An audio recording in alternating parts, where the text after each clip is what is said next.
Assalamualaikum warahmatullahi wabarakatuh. Ashama harka fuune jaalatamtootaa fi kabajamtoota uummata Oromoo jirra jirtu bakkuma isin jirtaniin nagaa fi kabajaan keenya isin biraa jiraatu. Har'allee meeshaa babbareedaa, meeshaa ajaa'ibaa fi meeshaa adda ta'e meeshaa baay'ee qabannee isin dhufnee jirra. Meeshaan keenya irraa akkana fakkaata. Meeshaan kun keenya irraa akkana fakkaata jechuudha. Jalqaba irratti Arabiyaa Majlisiidha. Jalqaba irraa Arabiyaa Majlisii isiniif waraabaa viidiyoo fumaa akkanuma isiniif waraabaa jechuudha. Jalqaba irratti Arabiyaa Majlisiidha. Arabiyaa Majlisiin ammoo boondidiinsa akkamii akka ta'e isinitti mul'isa jechuudha. Boondidiinsa tokkoffaadha. Jalqaba immoo kanarraa isin mul'isa jechuudha. Kinuuti makaddaa isaa irraa isin mul'isa. Makaddaa isaa argaartanii kan of keessaa qabu, gurraacha kan of keessaa qabu. Inumaayyuu boondidii tokkoffaadha. Boondidiin tokkoffaan harkaanillee akkana qaqqabdaan argitanii gadi hin jedhu jechuudha. Boondidii tokkoffaa ta'uu isaa isinillee isin mul'isa jechuudha. Argaartanii mikinuuti boondidii tokkoffaa ta'uu isaa kanaan beetanii hin faraaffaramullee akkana fakkaata jechuudha. Arabiyaa Majlisiin kuma isin beektan Arabiyaa Majlisiin mitiriidhaan gurgurama. Mitiriin takkatiin birrii 10,000 jechuudha. Inni kun mitirii 8. Mitirii 8 jechuun birrii 80,000.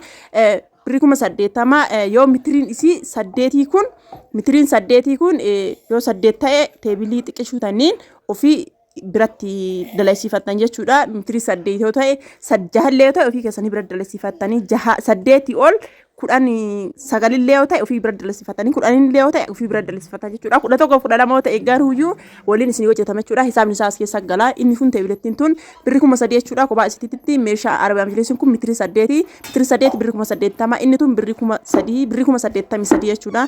Mucaa waan dambanyaa ta'eef isiidha birrii 2,000 hojjete jechuudha. Isa kana jalqaba waan bira hojjechiisaa jiruuf dambanyaa taanee isa tan teebilettii tana birrii 2,000 hojjechiifamee fi Arabiyaa Majlisiin isii kun birrii 82 jechuudha. Mitiriin 8 Diivstaandiidha. Diivstaandiin kun akkanatti walirra hojjetama jechuudha. Akkuma isin argaa jirtan kana televiziyoonii irra kaa'ee malee walirratti akkuma isin argaa jirtan kana akkana walirra hojjetama. Keessa isaa kana mastaawutii gala jechuudha.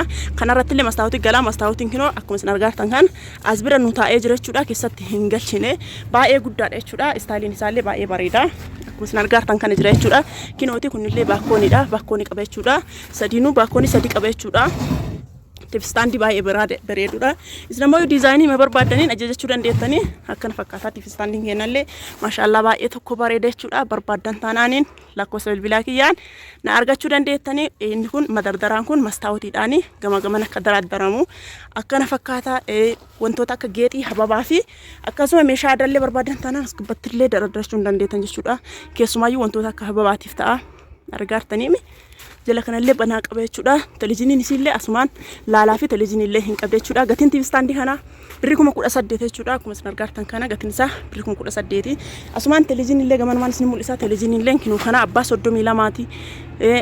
Akkuma isin beektan televiziyoonii kan ammallee bitaa hin jiru jechuudha. Zamoona kana kinoo inni kun gold stariin kana jechuudha. Ka deekisi gold stariidha jechuudha. Maashaallah akkana fakkaata. Gatiin televiziyoonii birrii 10,000 fi 300 meeshaalee isaa wajjin jechuudha. Akkuma isin argartan dishilleen dishii guddicha walirratti ammoo birrii 3,000 fi 700 walirra birrii 14,000 jechuudha. Meeshaan isii akkana fakkaata. Kana gaafisiifaa ta'u kun ammoo boota waan nuuf mijeefneef nu hubattan jedhee yaada. Asii walirratti hin gaxxamamne asii walitti hin gaxxamamne sababa sanii fi manatti yoo galee kana caalaa bareeda jechuudha. Akkuma isin argartan kana caalaa bareeda. Inni biraa ammoo istoofiidha. Istoofiillee akkuma isin argartan kana istoofii kana hin beektanii baratamaadha. Akkuma isin argartan kana istoofiin keenya kun baratamaadha jechuudha. Akkuma isin argartan kana jira. Kun ammoo hin sirreessine jechuudha. Gatiin isaallee birrii 5,000 fi 500 kinu waa hundaayyuu qaba jechuudha. Akkuma kanatti inni kun ammoo maashina daabbooti. Maashina daabboollee akkuma isin argartan kana jira jechuudha. Kinooti maashina daabboo argartanii goosaniidha. Gatiin isaallee birrii 13,000. Inni biraa firiijiidha. Firiijii kana maashaallah akkana fakkaataa jalqabaa firiijii kana bite jechuudha. Firiijiin kun baay'ee tokko oriijinaalii ka ta'e as biraan isinitti mul'isa. Argartanii as bira argaa jirtanii made in Turkii jedha. Argartanii made in Turkii jedha. Smartidha. Kinooti argartanii baay'ee oriijinaalii firiijii baay'ee oriijinaalii ka ta'e jechuudha. Baay'ee tokko jaaladhe ofii kiyya baay'ee qalbii waan keetiitti itti naabitinaaniin akkasuma biteef jechuudha. Hajjoo rabbi nagaanitti si haa galchu. Akkana fakkaataa firiijiilleen akkana fakkaata jechuudha. Gubbaan isaa kinoo kana isa kana sirriitti jechuudha. Inni kun feekinillee jiraachuu danda'a. Isin garuuyyuu yeroo baay'ee hobittan kanaan bitaa oriijinaalii kanaan inni kun feekinillee jiraachuu danda'a jechuudha. Daddafee wanti kaameraa isin muddamsiisaa jiruuf meeshaa aduu keessa waraabaa jira waan ta'eef inni kun feekinillee jiraachuu danda'a jechuudha. Isa san sirrii of eeggadhaati. Keessa kun isaallee baay'ee bal'ina qabu jechuudha. Kuni bal'ina baay'ee kan qabu jechuudha. Inni kun baay'ee oriijinaaliidha. Smaartii jechuudha. Oriijinaaliin kan ta'e feekiin isaallee baay'eetu jira. Deebi'ee kan gatiin isaa kanaa gadiillee baay'eetu jira. Of eeggannaa baay'ee godha. Sibiilli isaa kun argaa jirtanii sibiilli isaa kun baay'ee xankaaraa kan ta'e jechuudha. Baay'ee jabaata jechuudha. Haala malee jabaata. Laastikiin illee hin jira. Baay'ee qaqal'atu jechuudha. Inni kun argitanii sibiiluma osoo ta'u akka malee laafa lallaamshaan tokko hin jira. Inni kun garuu sanii miti akkasiiti miti baay'ee oriijinaalii kan ta'e akkuma argaa jirtan kana dardara kanneen illee qaba jechuudha. As keessatti akkuma isin argaa jirtan kana meeshaa isaatti as keessa jira jechuudha. Qulfii maal kanneen biloonii waan garaagaraa deebi'ee kanallee kan ittiin hidhamu jechuudha. Jala isaatti akka galu kanneentu jira jechuudha. Akkana fakkaata firiijiin kunillee birrii 25 akkuma isin argaa jirtan kana silaa 25 fi 500 jedhanii dambanyaa taana amma boodaaf jedhee akkasi bichisiise malee akkas jechuudha. Akkana fakkaata inni biraa ammoo minxaafiidha. Minxaafiin kuni minxaafii baay'ee bareedaa kan ta'e jechuudha. Isin mul'isa kanallee booda isin mul'isa jechuudha. Akkana fakkaata minxaafiin kanneen kaareen gurgurama jechuudha. Minxaafiin namni hin beekne hin jira jedhee hin yaadu. Namni hin beekne illee yoo jiraataniif kaareedhaan gurgurama. Akkaataa mana keessaniitiin bitachuu dandeettan jechuudha. Inni kun akkuma argaa jirtan kana kaareedhaan gurgurama.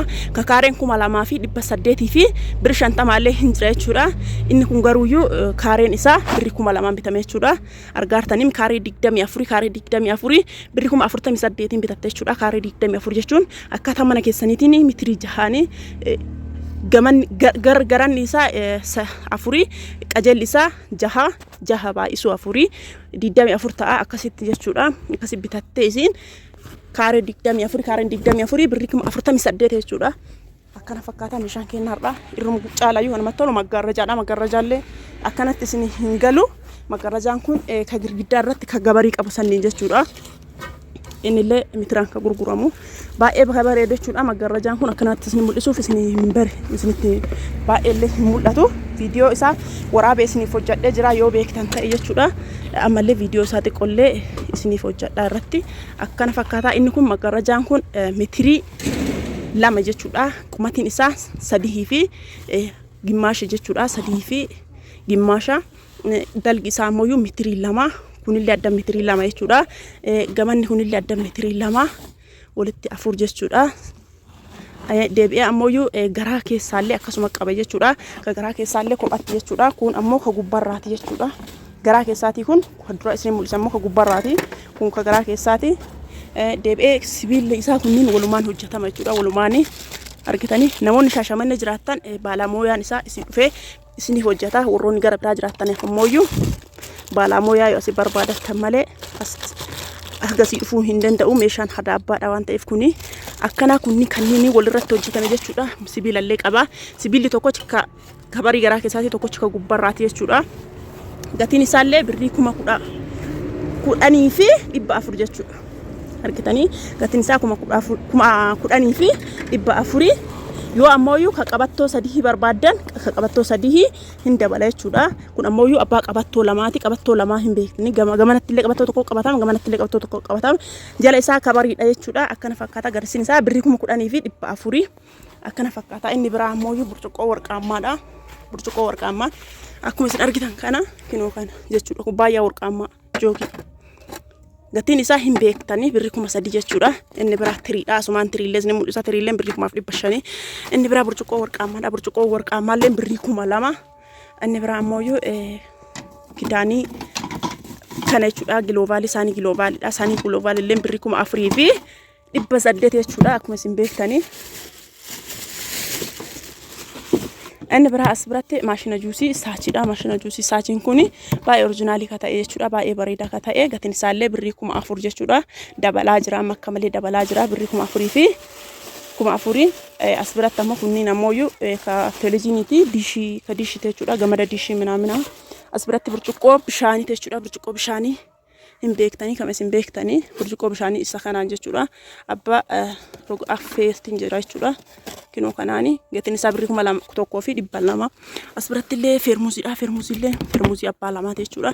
Gatiin isaa innillee birrii 5,000 hin beektanii yeroo baay'ee bitaa waan ta'eef. As biratti illee maashina bunaati. Maashinni bunaallee kinooti. Abbaa giraama 100 jechuudha. Innillee birrii 2,000 fi 500 jechuudha. As biratti illee siinii bunaati. Siinii bunaallee baay'ee kataate darzanni isii birrii 4,000 fi 3,000 fi 400 yoo naannoo gongorri dhiifama irraa ta'aati gatiin isaa birrii 3,000 fi 400 jechuudha. Meeshaaleen keenya har'aa kana fakkaata. Inni biraa ammallee akkasumatti mul'isin toofee biffeedha jechuudha. Biffee baay'ee bareedaa ta'e jechuudha. Kinu asumaan isin mul'isa. Akkuma isin argaa jirtan kana biffeen jechuudha. As bira keenya boota waan hanqateef mastaawotiin keessa hin galle mastaawotiin booda keessa gala jechuudha. Akkana fakkaata jechuudha. Biffeen kunillee mastaawotiin isaa garaa isaa keessa hin galle garaa isaa keessa ganaa gala jechuudha. Argaartanii akkuma isin argaartan kana jira jechuudha. Biffeen gatiin isaa birrii 22 jechuudha. Biffeen kun baay'ee tokko bareeda. Gatiin isaallee akkasuma qallaalidha. Birrii 22 jechuudha. Akkuma isin argaa jirtan kana keessa isaa banee isin mul'isa. Namoonni bitachuu barbaadan lakkoofsa bilbilaa kiyyaan argachuu dandeettan jechuudha. Akkana fakkaata keessa isaa kanneen guutuu mastaawotii tuyyuu gala jechuudha. Mastaawotiin kinuuti as bira jira jechuudha. Mastaawotiin guddichi kun kinuuti argaartan. Kun as jalamootu wantoota akka distii uumama kana guurama. Gubbaa isaa kana ammoo mastaawotii kana tuyyuu gala jechuudha. Keessa isaa kanneen ifamooyyuu kinu argaartanii keessa isaa kan naanafamooyyuu kinuuti asitti hidhamtee jirti jechuudha. As bira galtee akkana fakkaata. Meeshaa kana jaalattan taanaan keessan na dubbisuu hin irraanfatinaa isiniin jedha. Akkana fakkaata biffeellee baay'ee bareeda.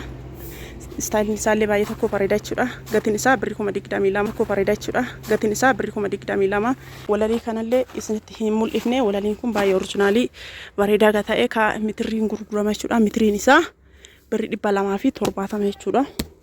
Argaartanii birrii 270 kun mitiriin sagalii ammoo birrii kattiin birrii 270 mitiriin sagalii ammoo 2,400 fi birrii 20 akkana fakkaata. Meeshaan hajjoo akkana fakkaata jechuudha. Rabbi nagaan itti si galchu jedha. Du'aa eeguudhaa fi kana gaasiifaa ta'u akkana fakkaata. Isinillee barbaadan ta'inaan keessan na dubbisa lakkoofsa bilbilaa kiyya akkuma isinii kennisanitti jechuudha. Namoonni ammoo Shashamannee bichaa geessitaa jettan boota hundaayyuu hin geessaa Hadaabbaallee akkuma isin argaatan kana geessaara. Naannoo kamiyyuu jiraattan taanaan isin na gaafadha. Boota naa mijaa'e ammoo ani isin hin geessa jedhee isinitti himaa boota naaf hin mijoofne hin geessuudha. Wanti isin beekuu qabdan. Assalamu alaikum warahmatullahi wabarakatuh. Shoma argafuun jaalatamtootaa fi kabajamtoota uummata Oromoo irra jirtu bakkuma isin jirtanitti nagaa fi kabajaan kenna isin biraa jiraatu. Amma ammoo warra hajjootitti meeshaa isii akkana galcheefii jira jechuudha. As biratti akkana galcheefii jira. Maggarrajaa hin galchinee fi saalonni isiillee xiqqoo jalaa xiqqaate waan ta'eef as biratti televezyiinillee kaartoonii keessaa yoo baafne awwaarri jalaa tuqa jedhee hin galchinee fi haala kanaan jechuudha. Tiivistaandiin duratti akkana fakkaata jechuudha. Akkuma isin argaatan kana jira. Akkana jira jechuudha. Tiivistaandiin duratti suni madda mastaawotiin kinoo akkana as gubbarra galee jira jechuudha. Akkana fakkaata. Akkuma isin argaatan kana kinuutiif tiivistaandiin haala kanaan galee jira jechuudha. Akkana fakkaata. Televezyiiniin yoo keessa bahe awwaarri jalaa seena waan ta'eef akkanuma kennee jira jechuudha. Maashaallah akkana fakkaata. Isinillee yoo jaalattanii yoo barbaadanii bitachuu hin dandeettanii akkana fakkaata jechuudha. Meeshaalee nurraa yoo jaalattan lakkoofsa bilbilaa kiyya duwwaa 972 duwwaa 25 irratti heloo jechuun hin irraanfatinaa isiniin jedha. Akkana fakkaata jechuudha. Meeshaan isii haala kanaan galee jira. Mana warraa maatii bira gahee jira jechuudha. Haala kanaan akkana fakkaata. Kana gaasiifaa ta'u Rabbi nagaan itti galchu. Tiivistaandiin gatii isaa akkuma isin birrii 18 jechuudha. Isin yoo barbaadan kabiraatiin diizaayinii biraatiin illee jechuun dandeettan yoo barbaadan kanumaan isin haa ta'u jechuudha. Akkana firiijillee bootaa biraa hin kennee fi hagaaf isin galtuutitti asuma taa'uuf jennee as bira kennee arbaa mijiliisin akkasiin argitan kana wanti manni mattarameef kinuuti koorna sadarraa akkana galee osoo manni mattaramuu baatee gaafa dura mana dhufee mattareef osoo manni mattaramuu baatee akkana bareedee hin galu arbaa mijiliisin haala kanaan galee fi jira jechuudha. Akkana fakkaata. Isin yoo barbaadan diizaayinii kanaan ajajadha yoo hin barbaanne diizaayinii biraalee jijjiirachuu hin dandeettanii. Inni kun garuu baay'ee tokko bareeda. Teebiliin isii akkana jirti jechuudha. Akkana hin bareeddi. Teebiliin isiillee baay'ee bareeddi jechuudha. Gatiin isaa mitiriin boodidiin tokkoffaadha isiniin jedhee jira. Mitiriin birrii 10,000 baay'ee tokkoffaa akka ta'e jechuudha. Akkana haala ulaagaalee guuttatee arbaa mijiliisin haganaa kun mitirii 8 jechuudha. 80 tana wajjin 83 yeroo ammoo mitirii 12 jijjettan 11 illee hojjettan tana wajjin isin hojjetama. Tana ammoo itti hin kafaltan jechuudha. yoo kudhanii gadi ta'e ammoo xiqqishuutan itti kafaltanii akkana bareedee haala kanaan hojjetamee fi jechuudha. Inni kun mitirii 8 likkii mana sitti jechuudha. Biffeellee bootaa dhabne amma asuma bira keenyeef jechuudha. Akkanatti asuma bira kaa'amee fi biffeelleen akkana fakkaata. Meeshaaleenis akkuma isin argartan kana jechuudha. Meeshaan kun waan boota biraa galee kaas galee kanuma minxaafillee kinooti.